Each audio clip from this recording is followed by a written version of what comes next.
Welcome to class 6. Today we will learn about integer number. तो लोग बात करते हैं कि इंटीजर नंबर क्या है। इंटीजर नंबर वो सारे नंबर्स हैं जो माइनस से शुरू होकर के प्लस की ओर जाते हैं। ये माइनस इन्फिनिटी से आते हैं और प्लस इन्फिनिटी की ओर जाते हैं।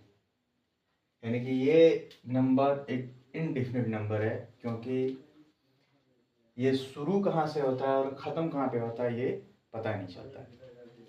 दूसरी बात है, अगर हम लोग रियल नंबर का बात करें तो बिल्कुल सेम टू सेम ऐसा ही है। ये भी माइनस से शुरू होता है और प्लस की ओर जाता है, और ये भी वो नंबर है जो शुरू माइनस से होता है और ख़त्म जाके प्लस पे होता है। लेकिन ये भी इनफाइनाइट नंबर है, बिकॉज कि ये शुरू कहाँ से होता है ख़त्म कहाँ पे होता है ये पता नहीं चलता। अभी क्वेश्चन है कि what is the difference between real number and integer number. जब दोनों सेम ही नंबर है तो फिर हम लोग डिफरेंस कैसे करेंगे, कौन सा रियल नंबर है कौन सा इंटीजर नंबर है। क्योंकि अगर हम लोग बात करें integer number is a part of real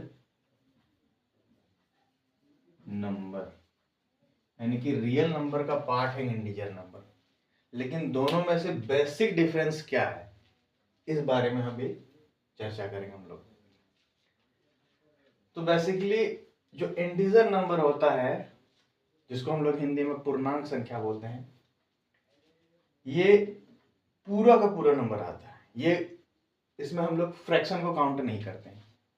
लेकिन अगर हम लोग बात करें रियल नंबर का, तो रियल नंबर भी बिल्कुल वैसे ही है, माइनस इन्फिनिटी से शुरू होता है और इन्फिनिटी में खत्म होता है। लेकिन एक डिफरेंस इन दोनों में ये है कि इसमें से फ्रैक्शन को भी इंक्लूड किया जाता है, रैशनल इरेशनल सभी नंबर को इसमें इंक्लूड किया जाता है।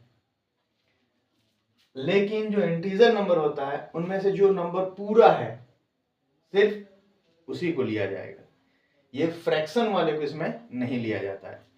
कहने का ये मतलब है कि अगर हम लोग बात करें -4 तो ये इंटीजर नंबर है। लेकिन अगर हम लोग बात कर रहे हैं -4/3 तो ये इंटीजर नंबर नहीं है, बिकॉज कि ये पूरा इससे डिवाइड नहीं होगा। जब पूरा डिवाइड नहीं होगा तो ये देखना, ये एक्चुअली जब डिवाइड करें हम लोग 3 1 3 3 3 9, फिर 0 फिर 0 आ गया, 3 3 9 1 आया 0, फिर 3 3 9, तो ये रिपीट करते रहता है, यानी कि 1.33 ये आते रहेगा माइनस। अब ये 1.33 बता रहा है कि ये जो है एक फ्रैक्शन है, और इंटीजर नंबर में कभी भी फ्रैक्शन को इंक्लूड नहीं करते हैं। जो जब वो पूरा कटता है तो उसको इंक्लूड करें। जैसे अगर हम लोग -4/2 करें तो 2 से ये कट जाएगा -2 टाइम्स, तो ये इंटीजर है। ये पूरा नंबर है, ये इंटीजर है, लेकिन ये इंटीजर नहीं है क्योंकि फ्रैक्शन में कभी इंटीजर नहीं आता। लेकिन अगर बात करें हम लोग रियल नंबर में, तो रियल नंबर में ये भी रियल नंबर है। रियल नंबर में अगर ये बात करें तो ये भी रियल नंबर है। अगर बात करें हम लोग -4/3 जो कि -1.33 बनता है, तो ये भी रियल नंबर है, लेकिन ये इंटीजर नहीं है। Thank you.